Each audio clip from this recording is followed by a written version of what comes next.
Hey, welcome back to the channel.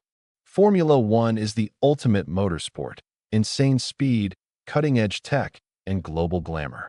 But before we dive into how F1 teams make their money, let's talk about why they need so much cash in the first place.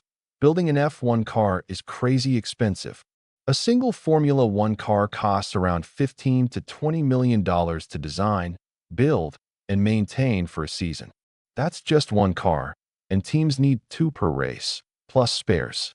To put that in perspective, $15 million could buy you a luxury yacht, a private jet, or even a fancy penthouse in New York City.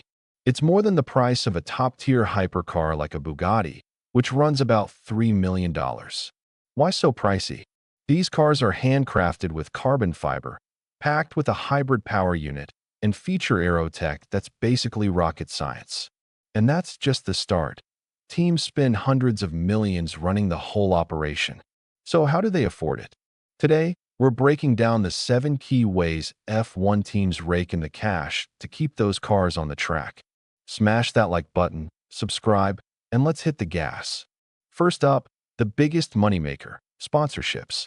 This is where teams get 40 to 50% of their budgets. Global brands like Oracle, Aramco, or Rolex pay millions to plaster their logos on cars, driver suits, helmets, and even team websites. Why? F1's massive TV audience gives them unreal exposure.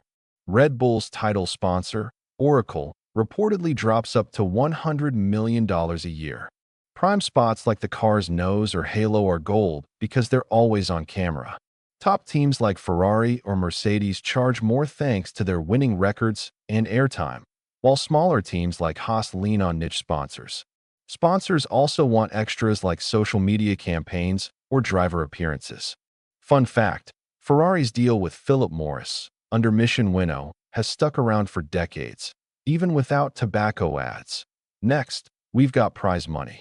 F1 teams share a slice of the sport's revenue through the Concord Agreement, a hush-hush deal that splits profits from media rights and race fees.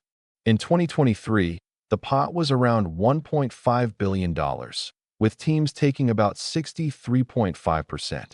Your Constructors' Championship spot decides your cut. Red Bull, the 2023 champs, pocketed $140 million, while last place Haas still got $60 million. Big dogs like Ferrari also snag heritage bonuses. Ferrari's is said to be $70 million, win or lose. For midfield teams like Alpine, a strong finish like fourth in 2022 can be a game changer. The catch? Payments trickle in over the season, so teams need to juggle their finances. Now, let's talk manufacturer support. Teams like Mercedes, Ferrari, and Red Bull are backed by huge companies. Think Mercedes-Benz or Red Bull's parent brand. These works, teams get $100 to $200 million in funding, plus engines and tech. Ferrari builds its own engines, saving cash compared to teams like Haas, who buy from Ferrari. Manufacturers use F1 to show off. Mercedes' hybrid tech ends up in their AMG road cars. Red Bull's tech arm even helped create Aston Martin's Valkyrie hypercar. Teams without this backing, like Williams, hustle harder for sponsors. Audi's 2026 entry with Sauber shows just how deep manufacturer wallets can get. Drivers aren't just racers, they're cash magnets. They pay FIA super license fees, about $600,000 plus $12,000 per point. But that goes to the FIA, not teams. Stars like Lewis Hamilton or Max Verstappen pull in huge sponsors. Sergio Perez's Mexican backers, like Telmex, bring millions to Red Bull. Then there's paid drivers like Nicolas Latifi, who funneled $30 million a year to Williams via his family's company.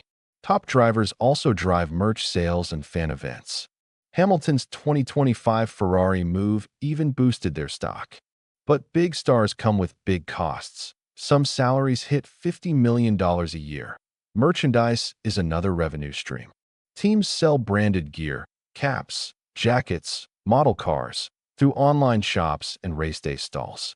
Ferrari and Red Bull lead, earning $10 to $20 million a year thanks to their huge fan bases. Smaller teams like Williams make less, but still cash in. Teams also get a cut from F1's official store and licensing deals, like EA's F1 video game.